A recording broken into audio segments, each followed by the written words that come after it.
Listen close. The streets are buzzing because word just dropped that Jim Jones supposedly tried to press DJ Akademiks at that NBA YoungBoy concert, and the whole internet is lit right now. Everyone's talking like it's the clash nobody saw coming. I even went in front of my security. I'm like, oh shit, let me go tap over Birdman real quick. We about to watch it. As soon as I walk down, I see Jim Jones. Now, I'm gonna keep it a beam with y'all. And again, I'm only speaking from my perspective. And y'all know, like, when I be telling these stories, I don't never be hyping nothing, right? Like, I think I'm pretty fair. I was walking quickly to get to Birdman, but right behind Birdman was Jim Jones. Jim Jones had brought his mom there. I didn't even realize he brought his mom. Like, Mama Jones, he brought his mom. So I'm walking mad quickly. But I ain't gonna lie to you, I think the way Jim seen it was like I'm walking up on him. I swear. Like, cause I'm walking mad quick. And so I see Birdman and I see Jim Jones. And I'm like, oh, it's Jim, what up? Now let me tell you the history with me and Jim. I don't know of a history. I did an interview with Kanye West. Kanye West said he gave Jim Jones $2 million and he was mad that Jim Jones couldn't make him a PDF. Being a content creator might sound like a dream job, but here's the truth. You talk so much every single day that you can't even keep track of half of it. Imagine this. You meet Lil Che years later, and he still remembers something you said in passing, even if you forgot. Because for them, those words cut deep. Okay, that went viral. Jim was trying to get some buzz at the time. Jim, I don't know how, like, through an intermediary, hits me to say, yo, I want to do an interview responding to Ye. It never happened, but while I set it up, Jim says to me, yo, we should probably get on the phone, because, I just want to make sure we good, right? That happens with mad artists, Chad. Like, sometimes the artists want to talk to you before getting on set with you, because they don't know if you about to just ask them some federal shit or whatever. So that's valid with me, so that's the last thing I know about anything with me. That's the danger of living your opinions out loud online. They never disappear. And Akademiks. He's live for hours, clowning, debating, and calling people out left and right. So it's only a matter of time before someone takes it personal. But here's where it gets spicy. This Jim Jones situation might not even be about what AK said about him. Word on the block is that it's deeper. Maybe connected to AK's connection with 6ix9ine. Because in street culture, it's not just about who you are, it's about who you stand next to. Jim's from that old school code where loyalty outweighs logic. And let's not forget, his crew took major L's when 6ix9ine flipped. People like Mel Matrix and Shotty got hit with heavy sentences, 10, 15 years gone, while 6ix9ine walked free, still talking slick. So if AK is standing shoulder to shoulder with 6ix9ine, posting him up, defending him to Jim, that's straight up disrespect. In his eyes, that's guilt by association, no questions asked. And that's what's fueling this whole fire. In Jim's world, if you stand beside a rat, you're part of the story too. Fair or not, that's the street mindset, and logic doesn't always live there. Now Jim's showing up with what people are calling young energy. But let's be real, what's really cool about acting like a rookie hothead when you're pushing 50? This whole thing just proves one thing. Age doesn't always bring wisdom, but it sure brings drama. Now, so when I see Jim Jones, I'm like, oh, Jim, what up? And Jim, what up back at me?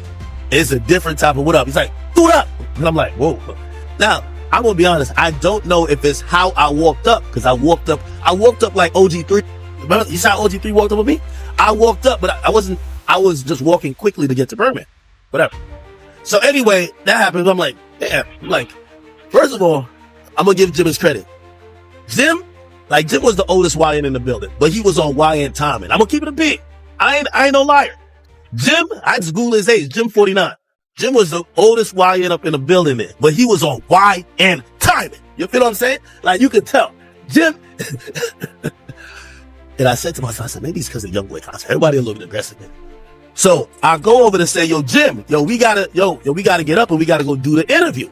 That's what I'm like, we gotta go do the interview. Man, what?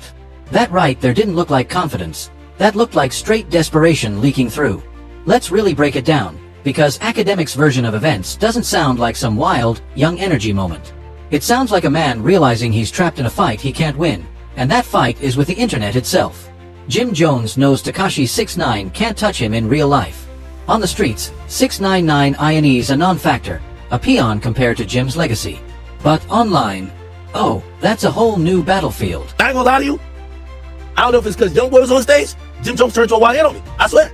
Jim Jones was like, yo, hold on, let me holler at you, man. Let me holler at you. And you know, they just start getting to be a little bit more vigilant. I'm like, is he okay now? Jim is like, yo, listen, man, I gotta talk to you. I'm like, all right, what up, what's good? He's like, yo. Now, he was taking a second to kind of get out his point, but this was his point. And I was trying to like do the whole quote thing, but he was like, he kept asking questions like, yo, do y'all think shit y'all do a lot is cool? I'm like, what are you talking about? I'm kind of confused, honestly. I'm legit confused. I know some people gonna be like, no, actor playing dumb, but I'm kind of confused because I'm also trying to figure out what it could be, right? And I didn't get too much info out of him, but he mentioned 6ix9ine.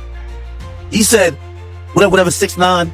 Then he's like, yo, y'all gotta know, it ain't safe when niggas just play with me like that. And I'm thinking about, I'm like, 6ix9ine runs the digital game like a chessboard. He knows how to spin stories, light up the blogs, twist the narrative, and make sure his name stays trending while everyone else scrambles to clean up. And that's where Jim can't compete. Imagine being a street legend, scrolling your phone, and seeing headlines like 6ix9ine calls Jim Jones a rat, or 6ix9ine drops paperwork. Seeing that pop up over and over again eats at your pride. You start feeling cornered, not because you fear the man, but because you can't shut down the story. That's what's really burning Jim up, the loss of control. Because no matter how tough you are in the real world, you can't throw hands with an algorithm. Now, let's not forget another layer. Akademiks is tight with Wack 100.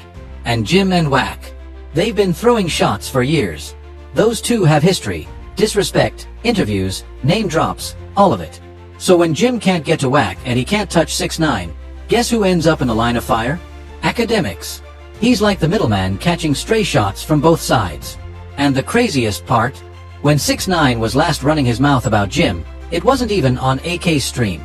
He did it somewhere completely different. Which means all this smoke Jim's blowing now didn't even come from that moment. It came after the fact. This ain't about one post or one podcast. This is years of ego, reputation, and pride clashing in real time. And here's the real kicker. Jim Jones was actually the one hitting up Akademiks first. Yeah, he was trying to line up an interview, reaching out like, yo, let's talk. So if all that tension and hostility was supposedly there from the start, then why try to set up a sit down? That don't add up. It starts looking like you were being cool just to get your moment. But when that didn't pan out, suddenly you've got beef. That's not real, that's performing for attention. At first, Jim played it right though. He pulled AK aside for a man-to-man convo, and that's respectable. That's how grown folks should handle disagreements. But somewhere in the mix, the tone flipped. That calm, adult energy turned into wild, messy teenage behavior. Seeing a 49-year-old man spaz out in public like he's fresh out the high school lunchroom, that's not powerful, that's embarrassing. Like, bro, who's the show for? Meanwhile, Akademiks wasn't even moving weird. He looked calm, laid back, even saying, bro, we good. We about to do an interview. I'm not here for no drama. He wasn't pressing anybody or trying to flex. But Jim, he started cranking up the volume like he was searching for a reason to explode. It felt like watching someone work themselves into a rage mid-conversation, every word pushing him closer to losing it. And AK just stood there cool like, I got no issue with you, man. What's going on? But Jim flipped it into a full-on show. Yeah, enjoy the show. Enjoy the show, repeating it over and over like he was performing for the cameras. Then out of nowhere, he jumps to, if anybody got a problem with me, what's up? Like, huh? Who even came with AK that's supposed to be gunning for you, Jimmy? That wasn't regular tension. That was a whole different type of energy. Honestly, the way he was moving looked off. Paranoid even, like he was seeing threats that didn't exist. It gave off that someone might have pre-gamed a little too hard vibe. Twitchy, overhyped, like he was in another headspace completely. Whatever that was, it wasn't calm, cool, or collected. It was chaos on full display. Let's be real, pulling a man aside to check him privately? That's grown man behavior. Straight respect. But this wild, tripping out energy Jim was giving off? Nah, that looked like someone seeing ghosts in a room full of people who were just vibing. If you peep those backstage clips from the Young Boy show, everyone else was chilling, laughing, networking, enjoying the music. Except Jim, who looked like he was gearing up for a war that didn't even exist. That's the part that threw everyone off. Ask him, I said, what me and 6ix9ine got to do with you? Or what I got to do with if you and 6ix9ine got something? Now, granted, Chad, I keep telling you, rappers are the best at, if they can't find the person they don't like, someone else inherits. So it's like Dave Free see me, and Dave Free say, yo, well, I'll never see Drake ever in life. So let me tell you why I'm mad at Drake. Okay, cool. I guess, Jim Jones is like, he's mad at 6ix9ine. And I was thinking, I'm like, yo, is he mad at, like, how is he mad at 6ix9ine and coming to me? Y'all two were 9 Trey Bloods. I was never a 9 Trey Blood, and I don't want to be one. If y'all got a problem, and here's the thing, I was thinking about their issue a little bit more. When 6ix9ine was a 9 Trey Blood, Jim knew about it. Before everybody got locked up. He could have prevented this by trying to do some, whatever he had to do. Nobody else was on beef timing, but Jim turned a chill night into a scene out of a movie. Instead of pulling up smooth, catching a vibe, or even locking in that interview with AK, he started building tension out of thin air. That's not confidence. That's insecurity showing loud and clear, especially coming from a man who's supposed to be a vet in this industry. And let's talk about the optics, because they matter. Jim Jones walking into a young boy show, a spot packed with the hottest young names in rap, should have been a power move, a chance to show he's still relevant, still respected. But instead of playing it cool, he's snapping at Akademiks like it's life or death. 9 gets locked up with some of the 9 Trey dudes, tells on the 9 Trey dudes, and then afterwards, 6ix9ine is still clowning, because 6ix9ine like wearing that rat sleeve. You know what I mean? Like, he doesn't care. But anyway, that happened. I was trying to see, like, because usually me, I'm one of them people, I talk, like, I have that conversation. I know some of y'all, like, again, after that handshake and even like that energy, I could have just said, I'm gonna just leave him over. I walked up, I thought we could have had a conversation. He just wasn't trying to have a conversation. So he was just like, yo, man, I ain't trying to have no conversation. I ain't trying to have no conversation. He's like, listen, man, just enjoy the show. Just enjoy the show. Just enjoy the show. And I'm like, okay. And he's like, yo, he said something like, yo, and if anybody got a problem with me, they can let me know. I'm like, all right. For the younger crowd watching, that doesn't scream OG energy. It screams pressed and out of touch. It's like he's trying too hard to prove something to a generation that's already left that kind of energy behind. Meanwhile, Akademiks came out looking untouched. He didn't wild out, didn't raise his voice, didn't even flinch. That calm demeanor made Jim's outburst look 10 times worse. Because when you're pushing 50, standing in a room full of young stars, yelling about problems nobody else even noticed, it doesn't look powerful. It looks out of place. And now the internet's got the clips on repeat. People online are already clowning, saying Jim looked paranoid, desperate, and trapped in a timeline that doesn't exist anymore. That's harsh, but that's what folks are saying. At the end of the day, this wasn't about who won a confrontation. It was about image. And in that moment, Jim Jones's image took a serious hit. He pulled up wanting respect, but what he got instead were whispers that maybe, just maybe, the pressure and the years are finally catching up to him.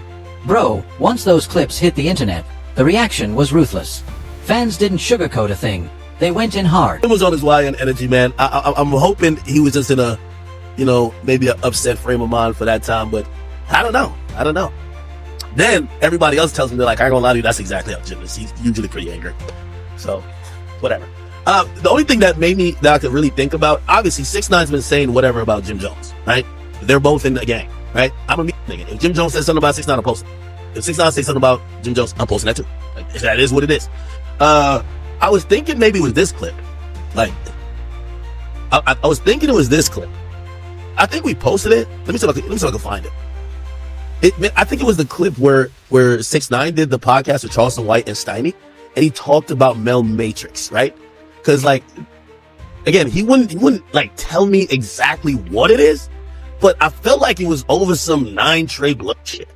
That's what I'm saying. Jim Jones is still moving around like... People were saying Jim didn't look like a boss. He looked like a man fighting his own shadows. Some even joked that he was beefing more with his own paranoia than with Akademiks. And for someone like Jim Jones, that's a serious blow to the image. Because in the streets, perception is everything. The second folks think you're losing your cool, that aura of power starts cracking like glass. Twitter went wild, memes everywhere, threads dragging him, fans calling him an old head stuck in 2009, and others laughing that Akademiks, the so-called media guy, actually came out looking tougher. Imagine that. The blogger walks away looking more solid than the rapper who built his whole rep on being respected. That's a flip Jim definitely didn't see coming. And honestly, this ain't even the first time the internet's had Jim on defense. Every time 6ix9ine throws dirt on his name, it trends instantly. Every time Whack 100 shades him, people eat it up, repost it, meme it, and instead of brushing it off, Jim always bites.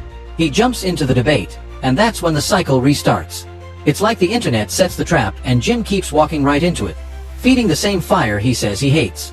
That's why this whole Backstage blow-up feels way deeper than just a heated moment. It's about how Jim Jones is being perceived now. To a lot of fans, he's not coming off like the untouchable Harlem legend anymore. He's looking like someone rattled by the same game he used to dominate. And what makes it even wilder, Backstage wasn't even on that type of energy. Everyone else was chilling, showing love, catching up. I literally saw OG3 walk up on DJ Vlad, give him a full-on hug, like a 30-second genuine hug. That's how cool the vibes were. Nobody had bad energy, no tension, just good spirits all around. But step outside, whole different story. The fans were on chaos mode, wilding out, yelling, pushing, even fighting. One dude got jumped just for shouting, "Free Lil Durk." That's how wild the crowd got. So while Jim was tripping inside over problems that didn't even exist, the real drama was outside. And the internet caught it all. Backstage wasn't drama, it was a straight-up celebration. Everybody was showing love, smiling, and embracing the fact that young boy is finally free to move, finally free to travel. That's what the night was supposed to be about, a win for the culture, a fresh start for one of the most talked about rappers in the game. But instead of soaking that in, Jim Jones pulled up with the wrong kind of energy, and it threw everything off. Let's be honest, nothing about that looked gangster or impressive. It looked corny, out of place, and unnecessary. You had folks celebrating freedom while Jim was walking around like he was hunting ghosts. And that's sad, because Jimmy's not some rookie. He's a vet with real enemies, real history, and real street ties. So if he truly wanted to check somebody, there's a long list of actual ops he could have aimed at. But Akademiks, over something 6ix9ine said when AK wasn't even there? That's wild. It makes Jim look like he's pressing the wrong person at the wrong time. And here's what stings. It didn't just make him look emotional. It made him look out of control. Fans saw the footage and said the same thing. This wasn't strength, it was misplaced anger. The night could have been a positive headline, but instead it turned into another meme moment that the internet won't let go of anytime soon. So now, I'm tossing it over to you. What do you think? Did Akademiks actually cross a line we don't know about? Or was this just Jim lashing out because the pressure's been building for too long? Drop your thoughts in the comments below. I want to hear every theory. And don't forget to like, share, and subscribe to keep up with every messy twist and shocking turn. Watch the next video popping up on your screen right now for even more wild celebrity drama.